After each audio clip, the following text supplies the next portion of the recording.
ముఖ్యమంత్రి భార్య నారా భువనేశ్వరికి రాజకీయాల మీద ఆసక్తి పెరుగుతోందా?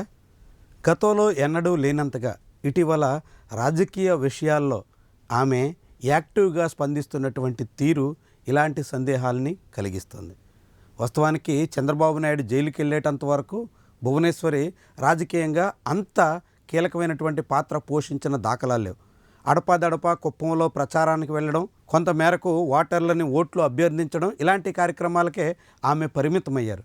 కానీ చంద్రబాబు జైలుకి వెళ్ళిన తర్వాత మాత్రం ఆమె చాలా క్రియాశీలకంగా మారినట్టు కనిపిస్తుంది. చివరకు అప్పటి వరకు హెరిటేజ్ వ్యవహారాలకే పరిమితమైనటువంటి భువనేశ్వరి రాష్ట్ర వ్యాప్తంగా వివిధ జిల్లాల్లో ప్రత్యేక కార్యక్రమాలకు కూడా హాజరయ్యారు. చంద్రబాబు నాయుడు జైలుకి వెళ్ళినటువంటి సమయంలో ఇబ్బంది పడినటువంటి వాళ్ళ పరామర్శ పేరుతో పర్యటనలు కూడా సాగించారు. ఈ ఎన్నికల్లో కూడా విస్తృతంగా తిరిగారు. అనేక నియోజకవర్గాల్లో ప్రచారం చేశారు.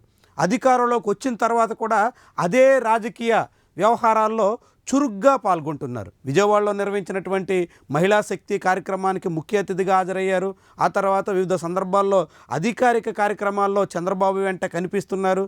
ఇవన్నీ ఒక భాగమైతే రాజకీయంగా తెలుగుదేశం పార్టీ కార్యకర్తలకు ఎక్కడైనా ఏదైనా సమస్య వచ్చినప్పుడు, లేదంటే తెలుగుదేశం పార్టీ కార్యక్రమాల్లో చురుగ్గా పాల్గొన్నటువంటి వాళ్ళు చనిపోయినా వాళ్ళందరి విషయాల్లో ఆమె వేగంగా స్పందించే ప్రయత్నం చేస్తున్నారు.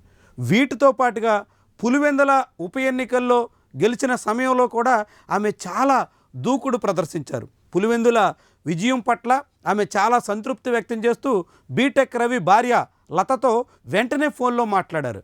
అభినందనలు తెలియజేశారు. రాజకీయంగా ఇది చాలా పెద్ద గెలుపు అంటూ కామెంట్ చేశారు. ఇలా అనేక సందర్భాల్లో అటు సోషల్ మీడియాలో ఇటు బయట కూడా ఆమె రాజకీయ కార్యకలాపాల్లో చొరవను ప్రదర్శిస్తున్నట్టు స్పష్టమవుతోంది.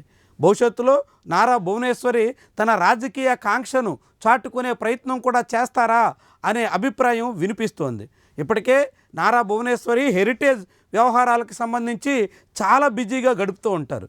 ఒకవైపు హెరిటేజ్ వ్యవహారాలు నడుపుతూనే రెండో వైపు రాజకీయపరమైనటువంటి విషయాల్లో ఎప్పటికప్పుడు స్పందించే ప్రయత్నం చేస్తున్నారు. వివిధ సమస్యల మీద, మహిళలకు సంబంధించినటువంటి వివిధ అంశాల మీద ఆమె ట్వీట్లు చేస్తూ, పోస్టులు చేస్తూ ప్రజల్లో తన పేరు నానే ప్రయత్నానికి పూనుకుంటున్నారు. ఇది చాలా ఆసక్తికరంగా కనిపిస్తుంది, ఆశ్చర్యాన్ని కూడా రేకెత్తిస్తుంది. వాస్తవానికి చంద్రబాబు తన భార్యకు ఆర్థిక వ్యవహారాలు, హెరిటేజ్ పాలనాపరమైనటువంటి విషయాలు తప్ప రాజకీయాలు ఏమీ పట్టవు అన్నట్టుగా చాలా కాలం చెప్పుకుంటూ వచ్చారు. కానీ ఇప్పుడు భువనేశ్వరి అందుకు భిన్నమైనటువంటి రూటు తీసుకుంటున్నారు. రాజకీయంగా యాక్టివ్ అయ్యే ప్రయత్నం చేస్తున్నారు. రాజకీయ కార్యకలాపాల్లో చొరవగా స్పందిస్తున్నారు.